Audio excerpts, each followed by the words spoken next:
नमः संस्कृताय मित्रों, स्वागत है आपका पारस फिर एजुकेशन में। आप लोगों ने मुझसे बहुत डिमांड की कि सर आप संस्कृत की क्लास लेकर आए, तो इसलिए मैं आज संस्कृत की क्लास लेकर आया हूँ, जिसमें हम संस्कृत पेडागोजी के साथ साथ संस्कृत व्याकरण के इम्पोर्टेंट क्वेश्चन पढ़ेंगे जो आपके एग्जाम में बार बार पूछे जाते हैं और बहुत आसान भाषा में समझेंगे। कितनी भी कमजोर आपकी संस्कृत हो, आपको समझ में आ जाएगा। तो चलिए शुरू करते हैं प्रश्न क्रमांक 1 से। कहा गया है मुक्त प्रश्नानाम प्रमुख विशेषता वर्तते, अर्थात यहाँ पर इसका अर्थ हुआ मुक्त प्रश्नों की प्रमुख विशेषता होती है। अब देखिए मुक्त प्रश्न क्या कहलाते हैं, ये पता होना चाहिए। भैया मुक्त प्रश्न का मतलब होता है ऐसे प्रश्न जिसके बहुत सारे उत्तर हों। जैसे मैंने अपनी कक्षा में छात्रों से बोला, यदि आपको देश का प्रधानमंत्री बना दिया जाए तो आप क्या करेंगे? तो कोई छात्र बोलेगा सर हम बेरोजगारी दूर करेंगे, कोई बोलेगा सर हम भ्रष्टाचार को खत्म करेंगे, कोई बोलेगा हम अपनी आर्थिक स्थिति सही करेंगे। मतलब क्या है, सभी छात्र इसमें अलग अलग अपने विचार रखेंगे, तो ये कहलाते हैं मुक्त प्रश्न। ठीक है, तो अब यहाँ पर ऑप्शन पढ़ लेते हैं।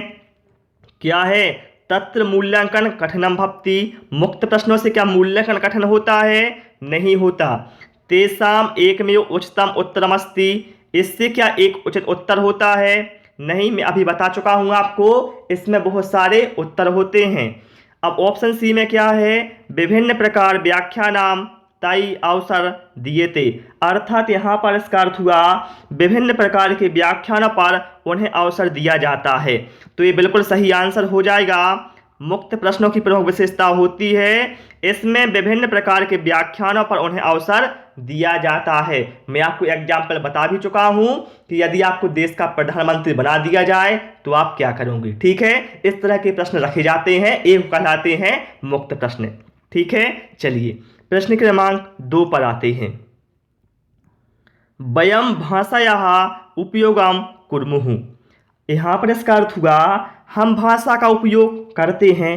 भैया देखिए हम सभी करते हैं भाषा का उपयोग, तो क्यों करते हैं? लेखनार्थम मतलब लेखन के अर्थ में, भाव विनिमयार्थम मतलब भाव विनिमय के अर्थ में, श्रवणार्थम मतलब सुनने के अर्थ में, या फिर पठनार्थम मतलब पढ़ने के अर्थ में। तो हम भाषा का उपयोग करते हैं साथियों भाव विनिमय के अर्थ में, क्योंकि हम सभी जानते हैं भाषा क्या है, भाषा हमारे विचारों का आदान प्रदान करने का साधन है। तो अतः हम कह सकते हैं जो भाषा का उपयोग है वो भाषा विनिमय के लिए करते हैं। यहाँ पर ऑप्शन भी हमारा करेक्ट आंसर हो जाएगा। प्रश्न क्रमांक 3 पर आते हैं। और आप सभी से रिक्वेस्ट साथियों, क्लास पसंद आए तो वीडियो को लाइक कर देना और दोस्तों के साथ शेयर भी कर देना, क्योंकि संस्कृत पेडागोजी की क्लास में साथियों बहुत मेहनत लगती है मुझे वीडियो को बनाने में। चलिए प्रश्न क्रमांक 3 क्या है, विद्यालय यथार्थतया आंग्ल भाषा शिक्षार्थम महत्वपूर्णम अंगम अस्ति। यहाँ पर इसका अर्थ हुआ विद्यालय में यथार्थ रूप से आंग्ल भाषा का मतलब होता है अंग्रेजी भाषा। तो क्या हो गया, विद्यालय में यथार्थ रूप से अंग्रेजी भाषा के शिक्षण के लिए महत्वपूर्ण अंग है। क्या है बताएं आप? तो यहाँ पर राइट आंसर साथियों हमारा क्या हो जाएगा, यहाँ पर राइट आंसर हमारा हो जाएगा ऑप्शन डी, भाषायाः प्रयोगार्थम अवसरम, अर्थात भाषा के प्रयोग के अवसर दिए जाएं। देखिए चाहे वो भैया अंग्रेजी भाषा हो, चाहे हिंदी भाषा हो, कोई भी भाषा हो, किसी भी भाषा के शिक्षण के लिए जो महत्वपूर्ण अंग होता है भाषा के प्रयोग के अवसर देना। ठीक है, शुद्धोच्चारण मतलब ये भी महत्वपूर्ण होता है, लेकिन सबसे महत्वपूर्ण की बात की गई थी तो सबसे महत्वपूर्ण होता है भाषा प्रयोग के अवसर। ठीक है, क्लियर हुआ इतना आपको? चलिए अगले क्वेश्चन पर आते हैं। क्या कहा गया है, सृजनात्मक लेखनस्य अनेकानि प्रयोजनानि सन्ति तेषु प्रमुखम अस्ति।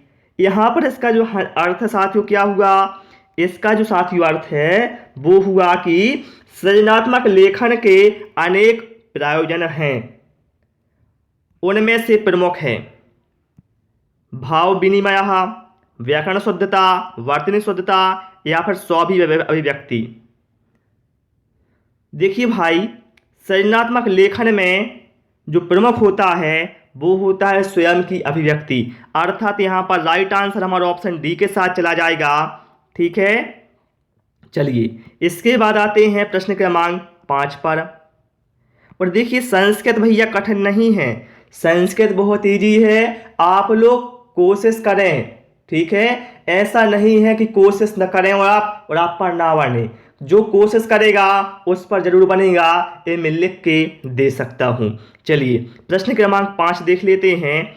छात्रः गणोन विषय एकां कवितां पठितुम् आरभते, पाठनात् पूर्वं शिक्षस्य महत्वपूर्णं कार्यम् अस्ति।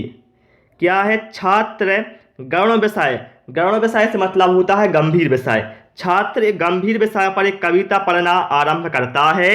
फिर क्या है? पढ़ने से पूर्व शिक्षक का महत्वपूर्ण कार्य क्या है? बताएं आप। शिक्षक का कविता पढ़ने से पूर्व महत्वपूर्ण कार्य क्या है? भैया शिक्षक का कार्य है कि गौण विषय छात्रान प्रति चर्चायाः कृते कथनम।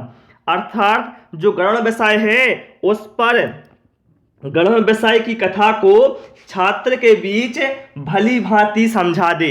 जो गौण विषय है, गंभीर विषय है, वो छात्रों के बीच चर्चा करे और उसको समझा दे। उसके बाद ही उस पर जो कविता है उस विषय पर वो आरंभ करना चाहिए। ठीक है, तो यहाँ पर राइट आंसर हमारा ऑप्शन डी के साथ चला जाएगा। प्रश्न क्रमांक 6 पर आते हैं। अधोलिखो तेषु इंद्रस्य पर्यायवाची कहा नास्ति। देखिए अधोलिखो तेषु का मतलब होता है निम्नलिखित। यहाँ पर इसका अर्थ हुआ निम्नलिखित में से इंद्र का पर्यायवाची नहीं है। देखिए जब अस्ति हो तो अस्ति का मतलब होता है, लेकिन नास्ति का मतलब होता है नहीं। बताना इन 4 में से कौन सा इंद्र का पर्यायवाची नहीं है। अब देखिए पुरंदरः मतलब पुरंदर, भैया पुरंदर तो इंद्र का पर्यायवाची होता है। और सचिपति ये भी इंद्र का पर्यायवाची होता है। और सुरेशः ये क्या है? इंद्र के पर्यायवाची होते हैं। लेकिन ऑप्शन डी में बी में कहा गया है वीरभद्रः, तो वीरभद्रः इंद्र का पर्यायवाची नहीं होता, तो यही अपना राइट आंसर हो जाएगा। प्रश्न क्रमांक 6 पर आते हैं। कहा गया है बालकः सनहि सनहि दुग्धम पिबति इत्यास्मिन् वाक्य रेखांकित पदम किम अस्ति। जो यहाँ पर इस सनहि सनहि है बताना है। सॉरी, पहले मैं आपको इसकी हिंदी करके बताता हूँ। बालक धीरे धीरे दूध पीता है। क्या है? बालक धीरे धीरे दूध पीता है। इस वाक्य में रेखांकित पद क्या है? जो रेखांकित पद है ना, यहाँ पर लिखा हुआ है सनहि सनहि, ये बताना है क्या है। विशेषणम मतलब विशेषण, सर्वनाम, क्रिया या फिर क्रिया विशेषण। देखिए यहाँ पर इसका अर्थ क्या बताया मैंने? बालक धीरे धीरे दूध पीता है। क्रिया क्या है? पीना। और धीरे धीरे क्या है? ये विशेषता बता रहा है। हम जानते हैं संज्ञा या सर्वनाम की जो विशेषता बताते हैं उन्हें कहा जाता है विशेषण। यहाँ पर जो धीरे धीरे है वो क्रिया की विशेषता बता रहा है। अर्थात ये क्या है? यह एक क्रिया विशेषण है। ठीक है, तो ऑप्शन डी यहाँ पर राइट आंसर हमारा हो जाएगा। चलिए प्रश्न क्रमांक 8 पर आते हैं। चाहे संस्कृत की ग्रामर हो चाहे हिंदी की हो, आप कोशिश करो, बनेगा जरूर। पहले से हार मत मानो, ठीक है, कि हम पर ना बनेगा। चलिए अस्वस्था में समास है। यहाँ पर कहा गया है कि जो अस्वस्थ है इसमें कौन सा समास है? तत्पुरुष, बहुव्रीहि, द्विगु या फिर अव्ययी भाव। भैया ये तो आपने हिंदी में ही पढ़ा है समास कौन सा होगा, तो आप लोग क्या करें, इसका आंसर मैं आपको नहीं बताता हूं, बल्कि आपको इसका आंसर हमें कमेंट बॉक्स में देना है। बहुत ही इजी है, बताएं आप इसमें कौन सा समास होगा। चलिए प्रश्न क्रमांक 9। भाषायाः अधिगमः प्रभावशाली भवति यदा विद्यार्थी। अर्थात यहाँ पर इसका अर्थ हुआ भाषा अधिगम प्रभावशाली होता है। यदा का मतलब होता है जब विद्यार्थी क्या है, भाषा अधिगम प्रभावशाली होता है जब विद्यार्थी। बताएं आप भाषा अधिगम कब प्रभावशाली होगा? जब विद्यार्थी क्या करेगा? अर्थ ग्रहणात रूपम प्रति गच्छति। अर्थात यहाँ पर इसका अर्थ हुआ अर्थ ग्रहण करने के प्रति समर्थ हो। ठीक है, जब विद्यार्थी अर्थ ग्रहण करेगा तभी तो अधिगम प्रभावशाली होगा। तो यहाँ पर ऑप्शन डी हमारा करेक्ट आंसर हो जाएगा। चलिए प्रश्न क्रमांक 10 पर आते हैं। कहा गया है उच्च प्राथमिक स्तरे विद्यार्थिषु संभाषण कौशल विकासार्थम अधोलिखितेषु कतमः सर्वाधिक प्रभावकारी उपायः भवेत्। अर्थात यहाँ पर इसका अर्थ हुआ उच्च प्राथमिक स्तर पर विद्यार्थियों में संभाषण कौशल के विकास के लिए निम्नलिखित में से सर्वाधिक प्रभावकारी उपाय क्या है। देखिए बहुत ही इजी रहता है भैया। देखिए संस्कृत हिंदी ही तो जैसी है, जैसे यहाँ पर लिखा उच्च प्राथमिक स्तर, यहाँ पर विद्यार्थी लिखा है, समझ जाओ ना इतना से आप लोग, है ना। क्या बोला मैंने, इसका अर्थ है उच्च प्राथमिक स्तर पर विद्यार्थियों में संभाषण कौशल के विकास के लिए निम्नलिखित में से कौन सा सर्वाधिक प्रभावकारी उपाय है। तो क्या है भैया, ऑप्शन यहाँ पर सी में देखें हम, कक्षायाम चरिताभिनयस्य आयोजनम, मतलब कक्षा में चरित अभिनय का आयोजन करना इस सर्वाधिक प्रभावकारी उपाय होगा उच्च प्राथमिक स्तर पर। ठीक है, देखिए नाटक पढ़ें, एक गलत होंगे। ठीक है, ऑप्शन सी ही यहाँ पर करेक्ट आंसर हमारा होगा उच्च प्राथमिक स्तर पर। चलिए प्रश्न क्रमांक 11। कहा गया है शिक्षकः कक्षायां पाठ्यपुस्तकस्य सक्रिय बोधनार्थं प्रेरयितुम् इच्छति तस्य कृते एतद् महत्वपूर्णं यत् छात्रा। यहाँ पर इसका अर्थ हुआ कि शिक्षक कक्षा में पाठ्य पुस्तक के सक्रिय बोधन हेतु प्रेरित करता है। ठीक है, इसके लिए महत्वपूर्ण है कि छात्र, बताएं आप यहाँ पर राइट आंसर क्या होगा।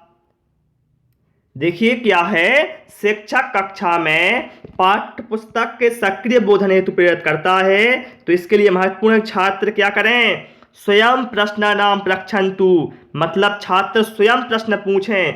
इससे लगेगा यहाँ शिक्षक को भी कि जो मैं पढ़ा रहा हूँ उसमें छात्र रुचि ले रहा है, तो छात्र क्या है, स्वयं प्रश्न पूछे। ठीक है, तो ऑप्शन डी यहाँ पर राइट आंसर हमारा हो जाएगा। प्रश्न क्रमांक 12 पर आते हैं। कहा गया है लेखनम एका प्रक्रिया इति मन्यते चेत किम नास्ति अत्यावश्यकम भागः। देखिए यहाँ पर इसका अर्थ हुआ लेखन एक प्रक्रिया है, इति मन्यते ऐसा माना जाता है। क्या है, लेखन एक प्रक्रिया है ऐसा माना जाता है, और किम नास्ति अत्यावश्यकः भागः, इसमें से बताएं आप कौन सा अति आवश्यक भाग नहीं है। देखिए आप ध्यान रखना, अस्ति का मतलब होता है हाय, नास्ति का मतलब होता है नहीं। इनमें से बताना है लेखन प्रक्रिया का कौन सा अति आवश्यक भाग नहीं है। तो देखिए मूल्यांकन, संपादन और पुनर्लोकन ये आवश्यक भाग होते हैं। सॉरी माफ करना मेरे को। प्रारूप निर्माण, संपादनम और पुनरावलोकन ये क्या है, लेखन प्रक्रिया के आवश्यक भाग होते हैं। लेकिन जो मूल्यांकन है यह लेखन प्रक्रिया का भाग मतलब अति आवश्यक भाग नहीं होता। तो ऑप्शन ए यहाँ पर हमारा राइट आंसर हो जाएगा। चलिए प्रश्न क्रमांक 13 पर आते हैं। इसके बाद कहा गया है प्राथमिक विद्यालय से शिक्षकाः छात्रैः स्वपरिचित भाषया परिवारस्य तथा मित्राणां विषये कथोपकथनार्थम् अनुमति ददाति तत्र शिक्षकस्य मुख्यम उद्देश्यम भवति। अर्थात यहाँ पर कहा गया है प्राथमिक विद्यालय का शिक्षक छात्रों को स्वपरिचित मतलब अपने परिचित की भाषा, परिवार एवं मित्रों के विषय में कथोपकथन की अनुमति देता है, उस शिक्षक का मुख्य उद्देश्य होता है।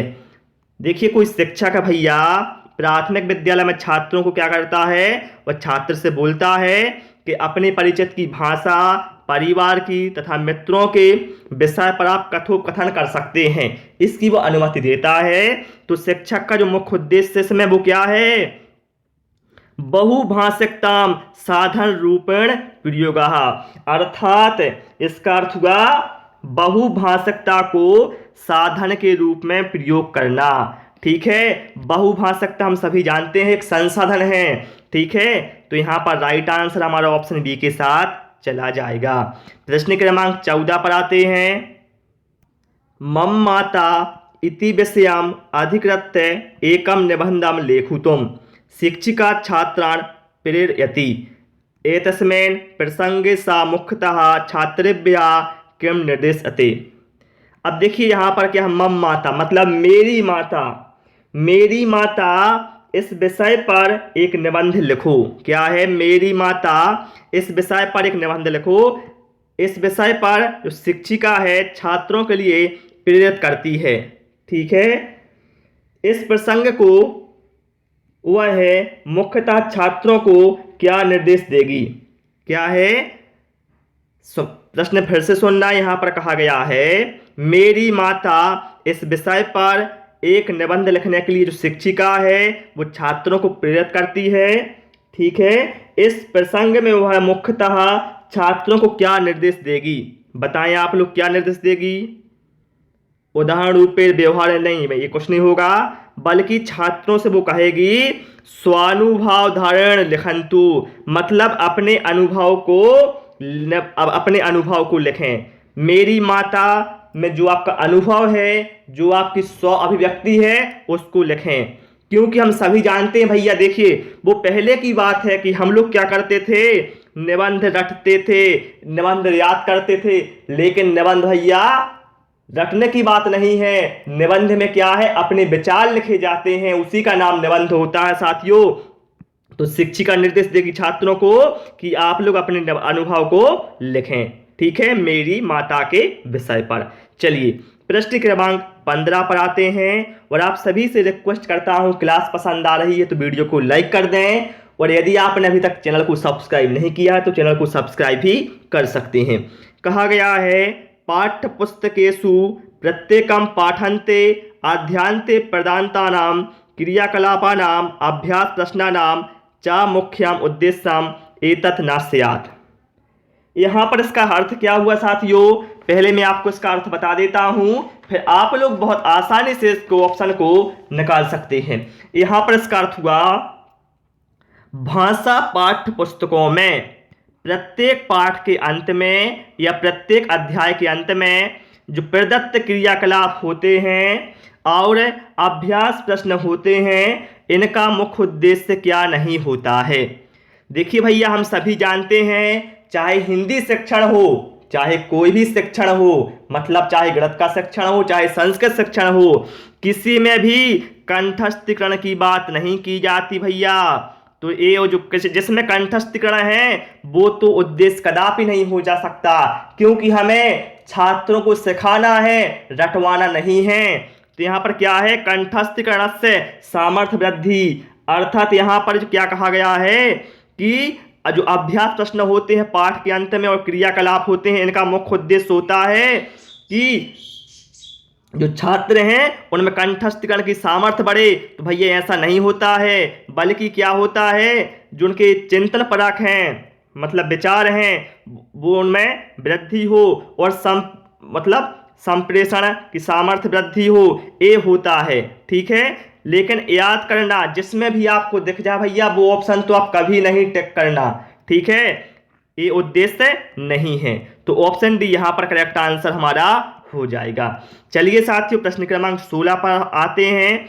बहुत सारे छात्र सोच रहे होंगे आप टाइम बहुत लेते हैं। देखिए भाई, टाइम इसलिए लेता हूं, मैं आपसे क्या बोलता हूं, ज्यादा पढ़ने से कोई मतलब नहीं है। यदि आपने 100 प्रश्न पढ़ लिए लेकिन आपको कॉन्सेप्ट क्लियर नहीं है तो वो कोई काम का नहीं है। लेकिन यदि आपने 10 प्रश्न पढ़े हैं और आपने कॉन्सेप्ट क्लियर कर लिया है तो कोई भी प्रश्न वहां से आ जाए आप उसे एग्जाम में कर आएंगे।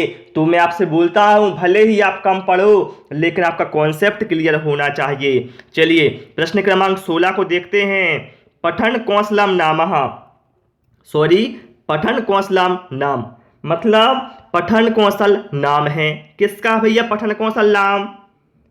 तो देखिए यहां पर राइट आंसर हमारा हो जाएगा पाठस्य अर्थकरणम। ठीक है, मतलब क्या है, पाठ का अर्थ ग्रहण करना। देखिए भैया, पढ़ना का मतलब ये नहीं होता कि आपने पढ़ दिया, बल्कि पढ़ने में ये महत्वपूर्ण होता है कि आप साथ साथ उसका अर्थ भी ग्रहण करते चलें। ठीक है, पाठ का अर्थ ग्रहण करना ये पठन कौशल में सबसे महत्वपूर्ण होता है। ठीक है, और देखिए जैसे आपको कुछ क्वेश्चन ऐसे बनेंगे जिसमें आपको तुक्का मारना होगा। तो जैसे इसमें कंठस्थ करना भैया, तो इसमें क्या है, मतलब याद करने की बात की गई है, तो उसको तो आप छोड़ ही दो। ठीक है, इस तरह से आप वहां पर ऑप्शन निकाल सकते हैं साथियों। तो इसमें साथियों हमने केवल 16 क्वेश्चन इंक्लूड किए थे, जो कि मैंने आपको व्याख्या सहित बता दिए हैं। आपको क्लास कैसी लगी और आपने कितने क्वेश्चन सही किए हैं 16 में से, वो हमें कमेंट करके अवश्य बता दें। और क्लास पसंद आई हो तो आपसे रिक्वेस्ट है कि वीडियो को लाइक करें, दोस्तों के साथ शेयर करें, और नए नए वीडियो पाने के लिए चैनल को सब्सक्राइब करें। Thanks for watching this video.